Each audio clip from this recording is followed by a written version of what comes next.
Hi everyone, it's Andrea here from Admire PR, and I'm very, very glad to have Fenella from Above Beyond Coaching with me today. Fenella, tell us about your business. Tell us what you do. Hi, well, thanks. Lovely to be here, Andrea, chatting to you. My business is essentially, I teach NLP, which is neuro-linguistic programming, and I teach hypnosis, modern hypnosis, and something else called timeline therapy.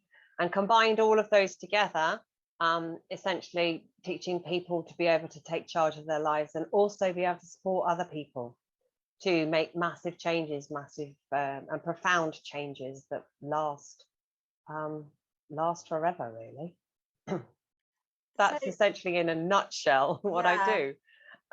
how did you start getting interested in this type of work? What's your story? How did you get to this point? It's been a circuitous journey, and in a way, I think I started it actually when I was probably a teenager. I was one of those teenagers who always said, who said it has to be that way. I was kind of a bit of a rebel. People used to say change has to take a long time because I've always been quite an idealist. I've always wanted to make the world, support the world to become a better place. And so people would say change needs to take a long time. And I say, who says so? Who made that rule? So I was a bit of a rule breaker. And change has to be hard. And a lot of the time I did think, well, change doesn't have to be hard. So I went to art college. I was a complete rebel at art college. I made political art. And then after that, I think I started working with children. And that's where my interest in psychology came about. And also about how to support people, support children essentially to become individuals, to really value themselves essentially, and not follow other people's rules, because that was another fundamental thing, is knowing how much I felt I've been directed, constrained. You'll know when you're older type thing is. I just thought children know differently and their knowledge is equally valid. And so over time, I worked with children, became a trainer, and became an equality and diversity trainer. So again, that's all around valuing people for who they are. And as a sidetrack from that, then I think, yes, I had some personal issues or personal bereavement. So my dad and both my brothers died within 2 years. And I was still working with children at that time, still delivering equality and diversity training. And I think at that point, when that happened, I made a decision: is I can either kind of go down with it, or I can live my life every last moment, as every day is. And this is all going to come to a this is all going to come to an essential point, that life is for living, and don't sweat the small stuff that we spend so much time focusing, because I had ended up, you spend so much time focusing on the minutiaries, as I call them. And after deciding that my job with the playground wasn't going to go any further, because I had no support, we were working in really difficult situations, I then went abroad for a while. And over that time, I just had so many incredible experiences, took some massive, massive risks as well. And all the time kind of like learning and thinking and understanding about how human beings, it's all about human empowerment, about people being empowered to really feel like they're in control of their lives, just like I was deciding I'm in control of my life. I'm directing my life the way I want to direct it. So when I came back, things started to fall into place. It's like I was a personal trainer as well. I became a personal trainer for a while. So again, that was really interested in the mind, body, and how and nutrition and all of that. But then I was working with my clients, and they weren't making the changes. And I was thinking, well, what is it that's missing? And realized that, yes, there was this real fundamental, deep-seated lack of self-belief, self-sabotaging type of behavior from the best, all behavior stems from a positive intent. So those behaviors have come from the past, quite often from their childhood or their life experiences. And then sort of NLP turned up, neuro linguistic programming. And I'd also done something called theta DNA healing before that. So I've always kind of like been on the edge of spiritual stuff, but I don't really talk about it a lot. So then I went and became a neuro linguistic programming practitioner, and that was it. I was just like, all of the jigsaw pieces just fell into place, and I was thinking, this underpins everything. This synthesizes everything in terms of all my learning, in terms of working with children. You know, it's so empowering for children in terms of personal training. It kind of goes underneath, really gets into underneath how people think and dealing with the root cause of stuff, identifying the problem underneath the problem, and how if we can make certain changes in our mind at the unconscious level, then the rest of the change becomes much easier. So that was it. Practitioner, master practitioner, and then, hey, I was a trainer anyway, so might as well go and become a trainer of NLP, because then I could teach other people to become those practitioners as well. So that was essentially it in a nutshell. It's been a circuitous journey, but it's always been about empowerment and change, essentially. Yeah. I mean, yeah, it is a journey, but you can see like it makes sense now, like where you've been in your life. And you mentioned training others and how important that is for you.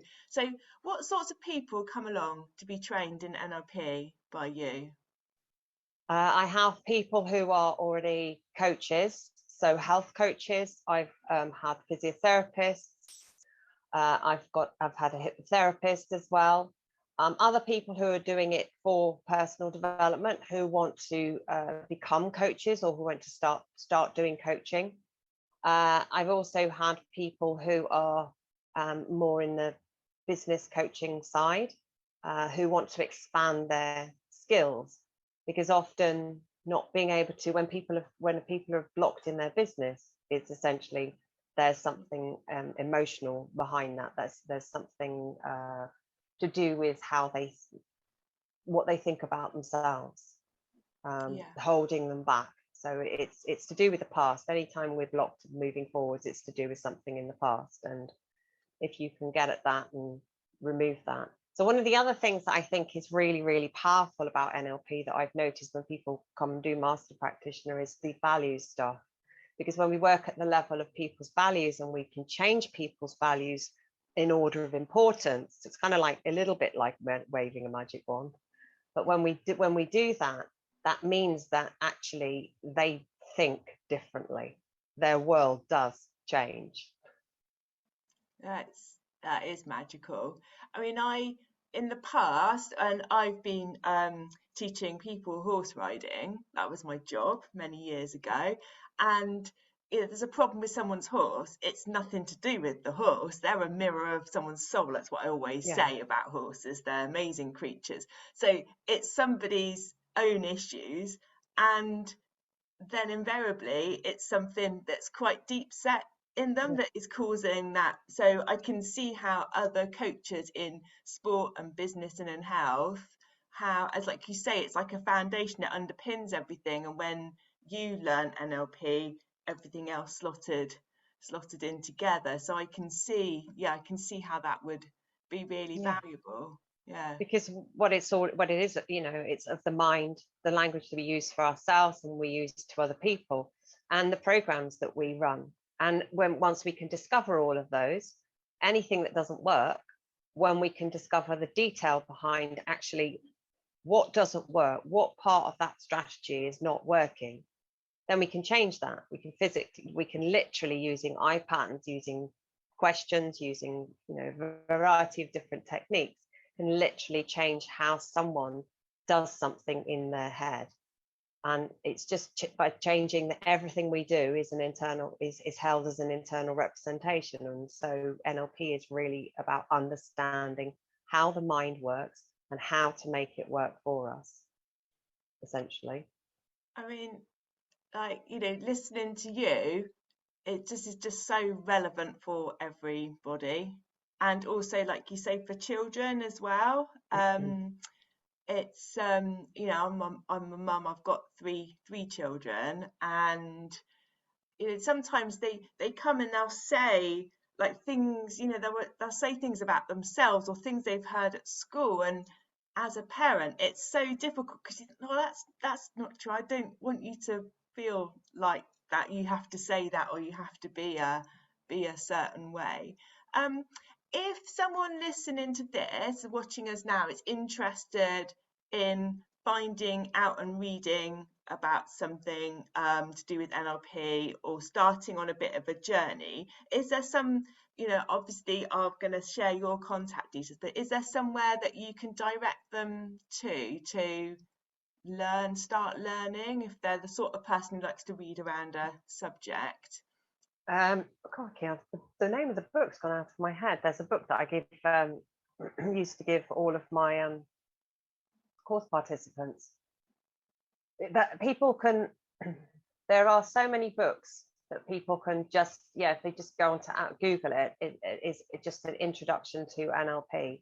Yeah. You can find so much information online explaining what NLP is, and the different things that it can be used for. It's literally just Google it and you will come Yeah. up with a plethora of information and articles, and Brilliant. also loads of explanations about different techniques that you can actually, you know, have a go at using yourself anyway without any training. I mean, Yeah. how the results, we don't know, but may work.